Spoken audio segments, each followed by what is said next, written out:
주의 이름으로 환영하고 축복합니다. 이제 올해 며칠 남지 않았습니다. 하나님 은혜 가운데서 여러분의 삶이 이 한 해를 잘 마무리할 수 있기를 주의 이름으로 축복합니다. 그래서 이 연말에 꼭 필요한 말씀이 뭘까라고 생각하다가 이제 이 디모데후서 4장을 찾게 되었습니다. 물론 하나님이 생각나게 하셔가지고 우리에게 꼭 필요한 말씀이다라고 생각이 되어집니다. 우리가 잘 알고 있는 내용이지만은 이 디모데후서는 사도 바울이 기록한 책입니다. 그리고 그의 마지막 책이라고 할 수가 있죠. 바울이 이 책을 기록할 당시는 당시 차가운 로마 감옥 안이었습니다. 그 당시는 우리가 잘 알고 있는 네로 황제, 로마의 네로 황제가 이 기독교인에 대한 박해를 했기 때문에 사도 바울 주변에 사람이 많았습니다. 그러나 네로 황제의 박해로 인하여서 많은 사람들이 바울 곁을 떠나버렸습니다. 기록에 따르면은 사도 바울이 감옥 속에서 죽을 고비까지 있었다라는 그런 내용도 볼 수가 있습니다. 성경에 보면 다행히 유일하게 바울 옆에 지켰던 사람은 누가, 의사 누가였습니다. 오늘 이 본문을 보시면은 6절을 한번 보십시오. 내가 전제와 같이 벌써 부어지고 이제 나의 죽을 날이 다 되었다라고 얘기합니다. 사도 바울은 이 자신의 생이 끝날 것을 예감을 하고 그래서 마지막 유언으로 이 디모데후서를 기록을 했다고 볼 수가 있습니다. 그리고 이 편지를 개인적으로는 자신의 영적인 아들인 당시 에베소 교회를 목회했던 목회자 디모데에게 편지를 보냈고요. 아울러서 각 시대마다 이 디모데후서를 접하는 모든 교회에게 주시는 말씀이라고 볼 수가 있습니다. 이 디모데후서 4장을 읽어보시면은 바울이 어렴풋이 우리에게 어떤 말을 하고자 하는 것인지를 알 수가 있습니다.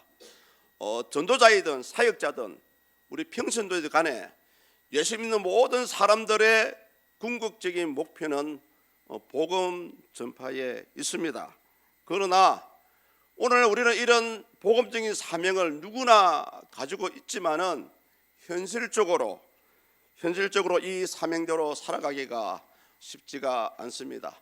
과학이 발달하면 발달할수록요. 그리고 삶의 질이 먹고 살만하면 사람은 게을러지게 되어 있습니다. 삶의 질이 높아지면 높아질수록 오히려 이 신앙은 우리를 멀어지게 하고요. 복음을 전하는 것도 중요하지만 어쩌면 오늘날 우리 자신의 이 믿음조차도 지키기 어려운 그런 상황이라고 생각이 되어집니다. 그런 면에서 이 디모데후서 4장은 우리에게 이런 말씀을 하고 있습니다. 어떻게 하면 믿음을 지킬 것인가? 어떻게 살아가는 것이 진정 하나님께서 원하시는 믿음의 삶인지를 우리에게 정확하게 보여주고 있습니다. 아울러서 동시에 어떤 것이 믿음을 지키지 않는 것인지도 명확하게 보여주고 있습니다. 저는 오늘 이 말씀을 통해서 어떻게 하면은 바른 믿음인지 또 어떻게 하면은 나쁜 믿음인지를 정확하게 비교를 해서 이 시간 함께 말씀을 나눠보고자 원합니다. 지금 미국에서 10년 전부터 가장 뜨는 교회가 있고요. 가장 스포트라이트를 받는 목사님이 있습니다. 뉴욕의 센터 처치라는 그 팀 켈러 목사님이죠. 그분이 이런 말씀을 하신 적이 있어요.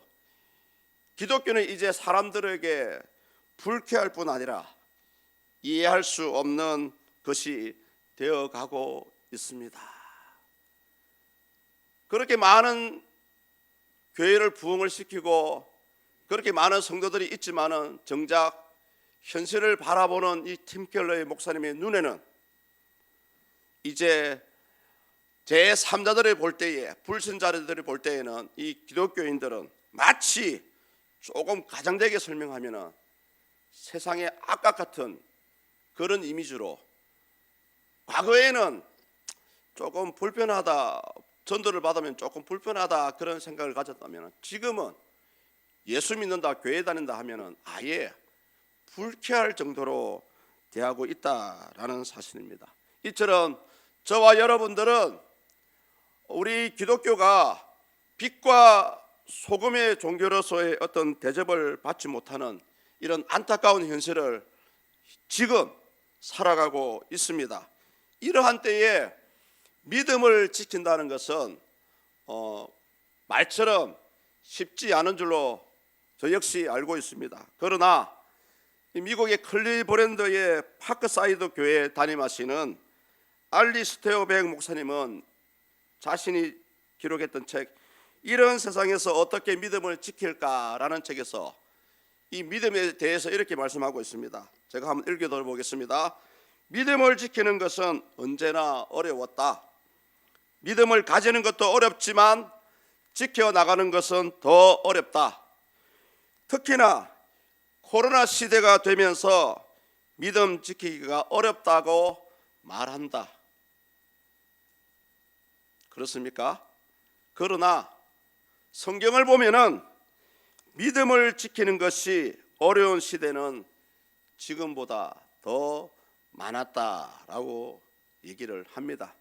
그러면서 이 목사님은 다니엘 선지자가 살았던 그 시대가 어쩌면 지금보다 더 어려운 시대라고 논평을 하고 있습니다. 왜냐하면 다니엘과 세 친구들은 여러분들이 잘 알고 있듯이 목숨을 걸고 믿음 생활을 해야 했기 때문입니다. 다니엘은 왕의 조서를 무시하고 하나님께 평소에 하듯이 기도한 죄 때문에 사자굴 속에 떨어지는 그런 사건을 당했습니다. 사드락과 메삭과 아벳노고 다니엘 세 친구는 풀무불에 들어가는 그런 사건을 당했습니다. 물론 하나님의 구원의 손길이 있었습니다. 성도님들, 이제는 저는 이 말씀을 준비하면서 이런 생각이 들었어요. 그렇다. 이제는 하나님 앞에 무엇 때문에 제가 올바른 믿음 생활을 못합니다 라고 핑계댈 것이 하나도 없다라는 것을 저는 깨닫게 되었습니다. 디모데후서를 기록할 당시 사도 바울은 그 당시가 말세라고 생각을 했던 것 같습니다. 제가 서도에서도 말씀을 드렸듯이 당시 네로 황제는 로마에 큰 불을 피웠습니다. 그리고 그 책임을 기독교인들에게 돌리게 되었습니다. 이 역사적인 사실입니다. 그것을 핑계로 해서 이제 그때부터 기독교인을 잡아서 죽이기도 하고 십자가에 달기도 하고 목을 베는 그런 엄청난 탄압을 하고 있었습니다. 참고로 말씀드리면은 사도 바울도 이 네로 황제 때에 로마인의 신분이었기 때문에 십자가에 달리지 못하고 목이 잘리는 참수형을 당하기도 했습니다. 그래서 이 디모데후서 4장을 마지막으로 바울은 자기 생애의 모든 성경적인 집필을 마무리하게 됩니다. 그래서 이 디모데후서를 읽으실 때마다 여러분 사도 바울의 유언장이라고 생각을 하시면은 조금 더 우리 마음에 좀 와닿지 않을까라고 생각이 되어집니다. 오늘 본문 4장을 보시면은 이런 얘기를 하고 있죠. 자신이 어떻게 살아왔는지를 단 한 문장으로 표현하는 부분이 나옵니다. 본문 우리 7절을 다 같이 읽습니다. 내가 선한 싸움을 싸우고 나의 갈 길을 마치고 믿음을 지켰으니. 아멘. 믿음을 지켰으니. 사도 바울은 다른 아무 자랑도 하지 않습니다. 오로지 믿음을 지켰으니. 성도님들, 과연 우리가 믿는다는 것이 무엇입니까? 믿음을 지킨다는 것이 무엇입니까? 지금 또 지난 일주일 동안 과연 믿음을 지켰습니까? 그러면서 사도 바울은 이 디모데후서를 당시 자신의 영적인 아들인 디모데에게 또 이 말씀을 접하는 모든 각 시대의 교회들에게 자신과 같이 믿음을 지켜갈 것을 주문하고 있습니다. 그렇다면은 그래서 오늘 우리는 이 사도 바울의 믿음을 지켰으니 이 말과 같이 과연 우리 자신도 믿음을 지키고 있는가라는 부분에 대해서 한번 생각을 해보기를 원합니다. 과연 여러분, 믿음을 지킨다는 것은 오늘 제목과 같이 믿음을 지킨다는 것은 무엇입니까? 반대로 믿음을 지키지 못하는 것은 무엇입니까? 오늘 이 부분에 대해서 제 말이 아니고요, 성경에서 우리에게 어떤 말씀을 하시는지 한번 살펴보도록 하겠습니다. 먼저 믿음을 지키지 못하는 경우를 사도 바울은 세 가지로 우리에게 보여주고 있습니다. 저는 이 말씀을 준비하면서 이 믿음을 지키지 못하는 부분에 대해서 과연 이 말을 누구에게 했을까? 과연 물론 디모데에게 했지만은 불신자에게 하는 말일까? 아니면 예수님을 영접하고 지금도 교회를 다니고 있고 신앙생활을 하고 있는 우리 신자들에게 하는 말일까? 라는 고민을 하게 되었습니다. 과연 믿음을 지키지 못하는 이 세 가지를 들으시면서 이 말씀이 누구에게 하시는지를 한번 여러분도 생각을 해보시면 좋겠습니다. 우리 3절을 다 같이 읽습니다.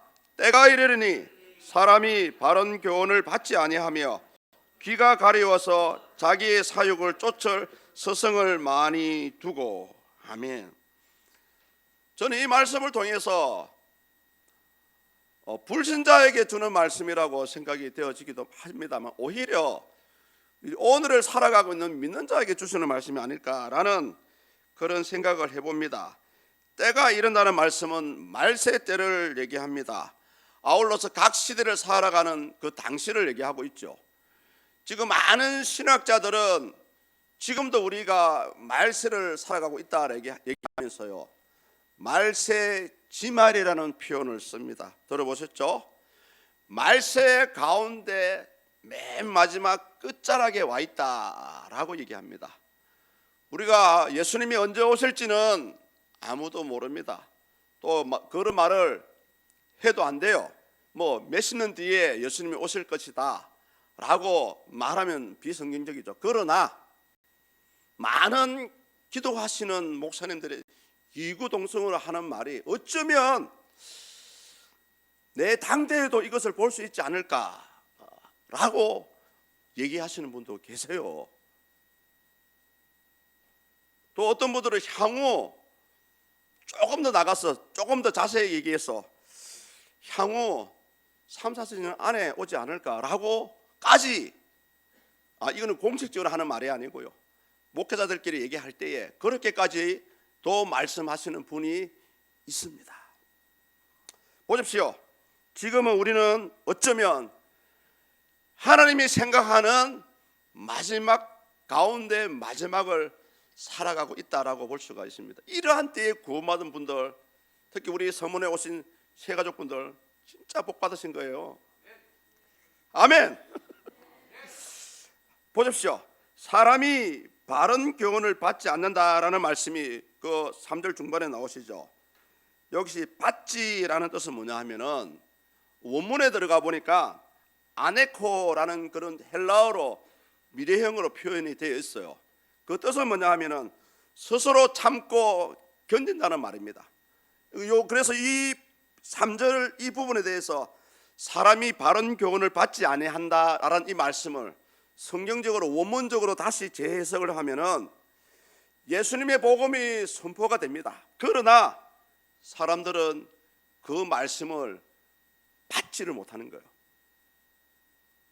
받지를 못하고 반대로 배척하는 거죠. 지금 시대가 어느 시대인데 신이라는 소리를 하고 있나 하면서, 성도님들, 우리가 오늘을 살아가는 저와 여러분 중에도 사실은 분명히 나에게 주시는 하나님의 생명의 말씀이 선포가 됩니다. 근데 그 말씀을 내 말씀으로 받지 않는 거예요. 이 말씀은 아무개 우리 장로님이 들으셔야 돼. 죄송합니다. 아닙니다. 오늘 이 자리에 선포되는 하나님의 모든 말씀은 우리 모두에게, 우리 각자에게 다 주시는 말씀입니다. 그러나 이 말세가 때가 되면은 불신자들은 제껴놓고요, 믿는 자들조차도 하나님의 진리를 부정하는 거예요. 왜요? 내 생각이 맞지 않기 때문에, 내 상식이 맞지 않기 때문에 그렇습니다. 우리 사람 누구든지 모두가 하나님을 부정한다 할지라도 우리 하나님은 지금도 살아 계십니다. 저는 확신합니다. 또 이제 이런 현상이 나옵니다. 귀가 가려워져서 자기의 사욕을 쫓을 서성을 많이 두고 있다라는 말이죠. 이것은 당연히 믿는 자에게 주시는 말씀이에요. 불신자들은 이미 지옥에 갈 것을 예배가 되어 있기 때문에 그 사람들 귀에 복음이 전해지든 안 전해지든, 그 복음을 받아들이든 받아들이지 않든 간에 아무 사용이 없어요. 근데 문제는 뭐냐 하면 우리 믿는 자가 문제입니다. 보십시오 여러분, 여러분이 진리의 목소리를 듣지 못하도록 길을 막아버린대요. 성경적으로 풀어드릴게요. 내 귀에 들리는 나를 즐겁게만 하는 소리만 들린다는 거예요. 나를 기쁘게 하고 즐겁게 하고 좋게 말하는 말만 들린다는 거예요. 회개하라, 기도하라, 말씀을 듣자, 새벽 기도하자, 교회를 위해서 함께 기도합시다. 성도님들 기억하십시오. 영적으로도 그렇습니다. 성경에도 나와요. 우리가 복음의 진리를 듣고 싶어도 이 자리에 왔지만은 사탄이 여러분의 길을 막아버립니다. 생명의 말씀을 듣지 못하고 천국에 가지 못하도록 여러분의 길을 막아버립니다. 혹시 이상하게 말씀 들을 때만 잠이 오시는 분이 있습니까? 조시는 분들 있어요. 그분들 조심하십시오. 그분들 조심하셔야 됩니다. 왜냐하면은 성경에 보니까 나의 죄로 말미암아 하나님과 나 사이를 가로막고 있는 겁니다. 내 죄 때문에 여러분이 길을 막아버리는 겁니다. 생명을 받지 못하도록 막아버립니다. 목사가 전하는 이 메시지는 제 말이 아니고요, 하나님의 살아계신 음성을 대언하는 거예요.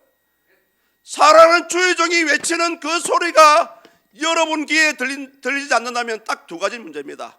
그 목사가 싹군이든지 현재 내가 하나님 앞에 큰 죄를 짓고 있든지.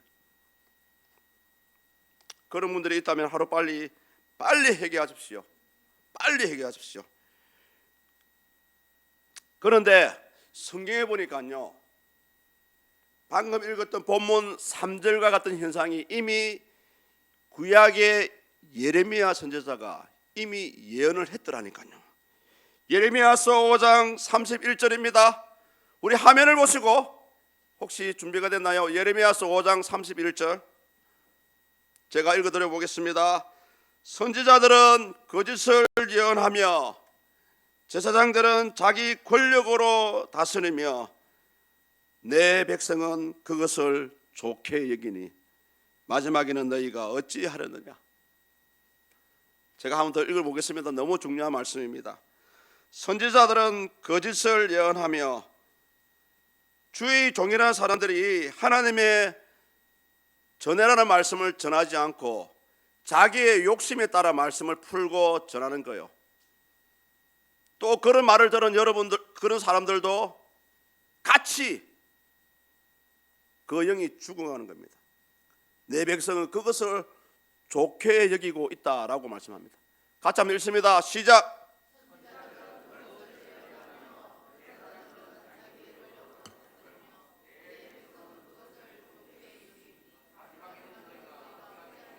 아멘. 성도님들 조심하십시오. 혹시 주의종 가운데 여러분에게 좋은 소리만 하고요, 1년을 지내도 10년을 지내도 쓴소리하지 않는 사람은 여러분을 죽이고 있는 아군이 아니라 적군입니다. 성경적으로 말씀드릴게요. 그 사람을 뭐라 합니까? 예수님께서 양의 탈을 쓴 늑대다라고 말씀하고 있습니다. 그래서 우리는 하나님 말씀에 바로 서지 않으면 누구나 귀를 즐겁게 하는 말에만 귀를 기울이고요, 욕망에 사로잡혀서 하나님이 보내주신 참 목자의 소리를 듣지 못하는 겁니다. 게다가 나에게 보내주신 목자도 아닌 다른 여러 목자들의 소리에 귀를 기우는 겁니다. 이것이 서성을 많이 두는 모습입니다. 이 부분에 대해서 제가 누차 말씀을 드렸습니다. 유튜브에서 설교하시는 목사님을 제가 폄훼하는 게 아닙니다. 오히려 그분들이 더 훌륭하시고 더 좋은 메시지를 선포하십니다. 그러나 본교의 목사님들이 전하는 메시지보다 못합니다. 왜 그런지 아십니까? 죄를 자랑하려고 한 게 아니고요, 하나님께서 여러분에게 전하고자 하는 메시지는 유튜브에 나오는 목사님들 속에서 나오는 게 아니고요, 여러분이 속한 교회 목사님들의 입을 통해서 전파되는 말씀이 진즉 하나님께서 우리 모두에게 주고자 하는 생생한 말씀이라는 겁니다. 그 때문에 그래요. 그 때문에 유튜브에 나오는 훌륭한 목사님보다 본교회에 섬기는 목사님들을 더 사랑하시고요, 그분들의 소리에 귀를 기울이셔야 됩니다. 이것이 성경적이에요. 그분들이 여러분의 목자입니까? 그분들이 여러분의 상황을 알고 계세요? 아닙니다. 본교회 사역은 어떠한 목사님이 또 우리 서문교회인데 새로운 좋은 목사님을 뽑을 거죠. 그러면은 그분이 오셔서 메시지를 선포할 때에 그것이 하나님의 말씀으로 받아들이셔야 됩니다. 이것이 안 되는 사람은 항상 아웃사이더로 돌아요. 이제 우리 4절을 읽습니다. 또 그 귀를 진리에서 돌이켜 허탄한 이야기를 따르리라. 아멘. 우리 초대교회 당시 목차를 교부라 그러거든요. 교부. 알렉산드리아에 있는 클레멘트라는 교부가 있습니다. 그가 이 부분에 대해서 이렇게 멘트를 했습니다. 귀를 즐겁게 하기를 원하는 사람들의 귀를 간지럽게 후벼주기를 좋아하는 서성들은 어느 시대를 막론하고 존재해 왔다. 성도님들, 여기서 말하는 허탄한 이야기는 신화를 얘기합니다. 사도 바울도 디모데전서 4장 7절에서 이 신화를 망령되고 허탄한 신화다라고 말씀을 하고 있습니다. 성도님들 여쭤보겠습니다. 허탄한 이야기를 따르는 현상이 왜 일어나는지 아십니까? 여러분들이 진리를 몰라서 그렇습니까? 여러분들의 진리를 경험하지 못해서 헛다는 이야기를 따라갔습니까? 아닙니다. 진리는 여러분의 죄를 지적하기 때문에 그렇습니다. 여러분의 허물을 지적하기 때문에 그래요. 진리는 바른 길을 강요합니다. 진리는 많은 사람들이 가지 않는 길이에요. 세상 사람들과 다른 길입니다. 특히 진리는 한마디로 지키기 어렵기 때문에 그렇습니다. 그러니까 사람들이 자꾸 편안한 길로 가려는 거예요. 편안한 길로, 수월한 길로. 마태복음 7장 13절에서 예수님께서 하신 말씀을 꼭 기억했으면 좋겠습니다. 좁은 문으로 들어가라는 예수님의 말씀을 기억해 보십시오. 왜냐하면 멸망으로 가는 길은 쉬운 길입니다. 넓은 길입니다. 대부분의 사람들이 가는 길이에요. 그러나 예수님을 따라가는 건 질들 우리 예수님 입에서조차도 당신을 따라가는 길을 좋은 길이라고 말씀하신 적이 없습니다. 십자가의 길이라고 얘기해요. 누구든지 나를 따라오려거든 자기 십자가를 지고 나를 따라오라. 십자가가 여러분 좋은 길입니까? 희생입니다. 사랑이에요. 섬김이라니까요. 그렇습니다. 지금도 믿음을 지키지 못하는 사람들, 지금도 바른 교훈을 배쳐갑니다. 이 시간 메시지가 선포되는 가운데 있는 중에도 여러분의 마음은 자꾸 여러분을 살리려는 말씀을 밀어내는 거예요. 믿음을 지키지 못하는 사람은 지금도 좋은 소리만을 듣길 원해요. 에이구, 오랜만에 교회 왔는데 목사님 자꾸 찌르는 말씀을 하시고요. 왜 나를 그렇게 미워하시는지. 성도님도 아닙니다. 마음이 찔리세요. 감사하십시오. 그것이 하나님이 여러분을 사랑하신다는 증거예요. 오히려 내가 열심히 일주일 동안 제주도 왔는데 아무도 나에게 왜 그렇게 사니, 그렇게 살면 안 된다라고 지적해 주는 사람이 없다면 그 사람은 여러분 가장 이 땅에서 불쌍한 사람이에요. 하나님은 사랑하는 자를 책찍질합니다. 여러분의 가정의 자녀를 생각해 보십시오. 여러분 자녀들 사랑하시죠? 여러분 자녀들 사랑하시죠? 아들, 딸 사랑하시죠? 저 우리 빛나 노아 사랑합니다. 그러나 잘못할 때는 일절 용서가 없습니다. 성도님들, 사랑하는 만큼 채찍은 따라와요. 이제 사도 바울이 강조하고 있는 믿음을 지킨다는 경우에 대해서 말씀을 드려보고자 원합니다. 본문 2절에 나와요. 우리 2절을 나같이 한번 읽습니다. 너는 말씀을 전파하라. 때를 얻든지 못 얻든지 경책하며 경계하며 권하라. 아멘. 사도 바울은 이 5가지를 얘기합니다. 이 5가지를 하는 사람이 믿음을 지키는 사람이라고 얘기해요. 전파하라, 항상 힘쓰라, 경책하라, 경계하라, 권하라. 경책하라, 경계하라, 권하라는 말씀은 하나로 묶으셔도 됩니다. 내용적으로 믿음을 지킨다는 것은 복음을 전파하는 경우를 말합니다. 여러분, 이 말씀을 잘 생각해 보십시오. 사도 바울이 이 말을 할 때에 어디 있었습니까? 차갑고 차가운 로마 감옥 안에 있었어요. 세상에 본인은 감옥 안에 있으면서 본인은 예수님 때문에 박해를 받고 있으면서 복음을 전파하라고 얘기합니다. 초대교회 당시 황제 숭배를 강요했습니다. 많은 성도님들이 박해와 죽임을 당하고 있었어요. 사도 바울이 이 말씀을 적을 때에도 본인도 박해를 받아서 감옥 속에 있었고요, 감옥 밖에 있는 우리 믿음의 형제 자매들도 신앙을 지키기 위해서 너 죽을래? 황제 앞에 절 한번 할래? 그런 생명을 건 순간의 선택에 있었습니다. 그런데도 사도 바울은 복음을 전파하라는 거예요. 실제로 그 당시에도 죽음을 눈앞에 두고도 복음을 전파한 사람들이 많았습니다. 물론 순교를 했겠죠. 그런데 성도님들, 지금은 어떻습니까? 너무나 살기 좋아요. 너무나 살기 좋아요. 돈만 있으면 안 되는 시대지 않습니까? 그런데 왜 복음을 안 전하세요? 믿음을 지킨다는 것은 항상 힘쓰는 경우라고 말하고 있습니다. 사도 바울이 항상 힘쓰라는 말 속에는 그 원문에 들어가 보니까 에피스템이라는 그런 헬라어를 쓰고 있습니다. 준비를 하라, 그런 말이죠.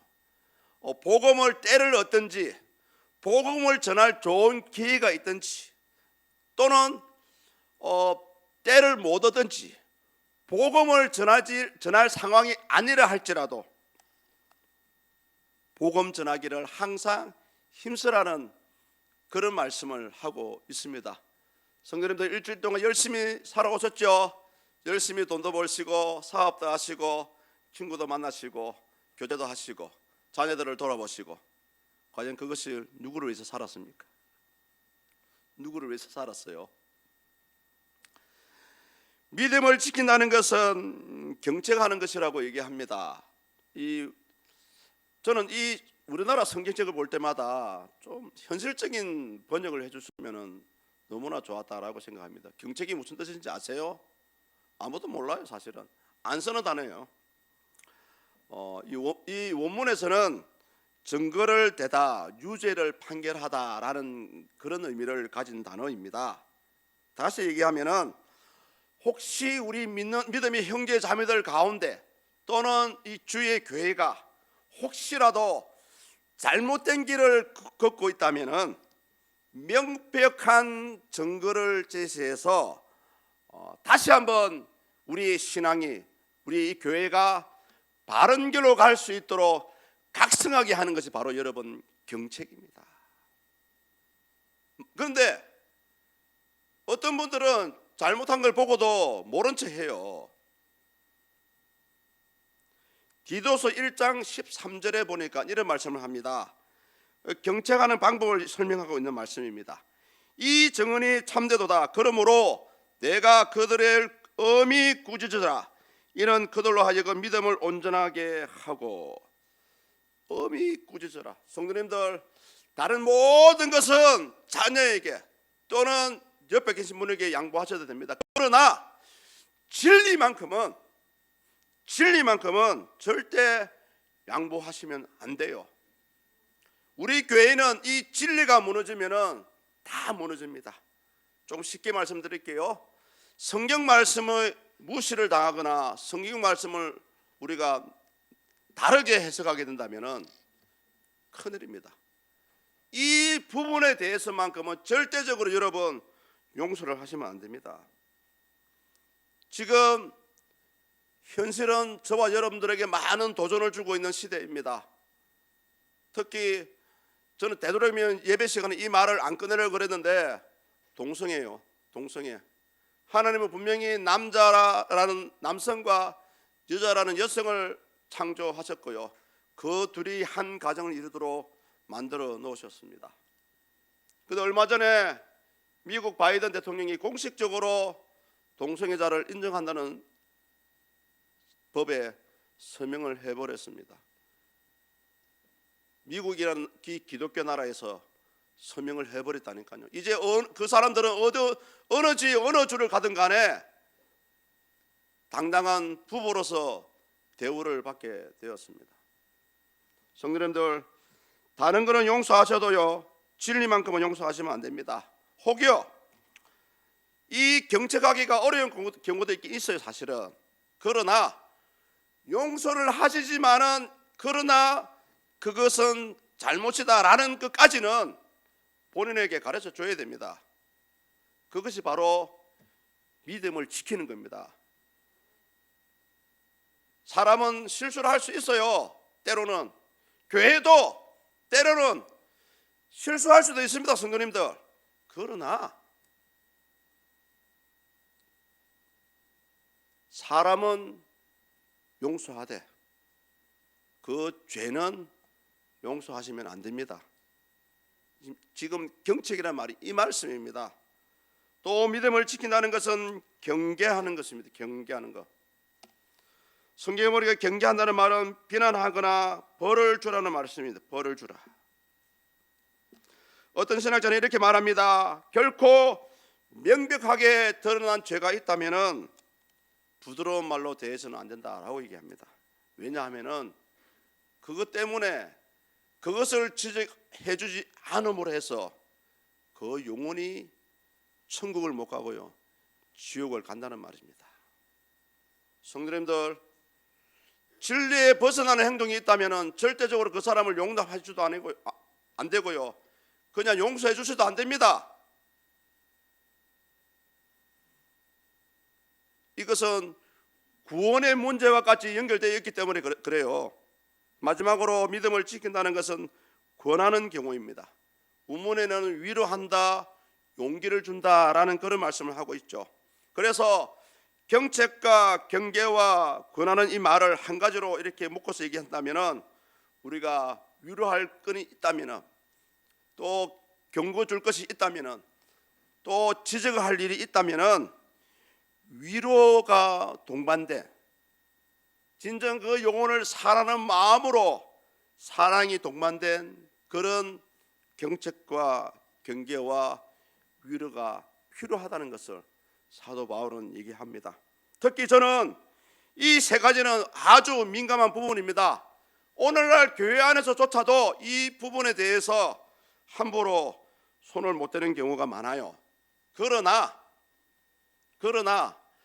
교회를 살리고 영혼을 사랑한다면은 반드시 여러분 그 부분에 대해서 얘기를 해줘야 됩니다.